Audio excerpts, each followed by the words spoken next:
এই দেখো ট্রেনেতে এখন সন্ডাইয়ের খাওয়া দাওয়া হয়ে গেছে, হয়ে গিয়ে ও এখন কার্টুন দেখছে, কার্টুন দেখতে দেখতে ব্যস্ত হয়ে গেছে। দিয়ে এই দেখতে দেখতে যখন ওর ঘুম পাবে তখন ও ঢুলে পড়বে, তখন ওকে ঘুম পাড়িয়ে দেবো। আমাদের ট্রেন জার্নিটা এরকমই যাচ্ছে সন্টাইয়ের সাথেই আর কি। সন্টাই কার্টুনে ব্যস্ত হয়েছে। এই যে ওখানে মৌলিদি। ক্যামেরাটা এরকম লাগছে কেন? ও জল জল মতন হয়ে আছে। বাবু জল লাগিয়ে দিয়েছে ক্যামেরায়, ক্যামেরায় জল লাগিয়ে দিয়েছে। এই দেখো, এবার দেখো ক্যামেরাটা মোছার পরে কতটা ক্লিয়ার লাগছে।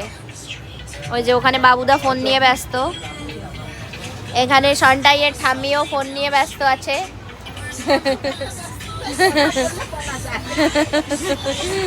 আর ওইখানে ওর বাপি এখন কোথায় একটা গেল। ঠান্ডা লাগছে, কাশি হচ্ছে, শুনে নিয়েছো কি কি হচ্ছে। আর সুন্দর লাগছে।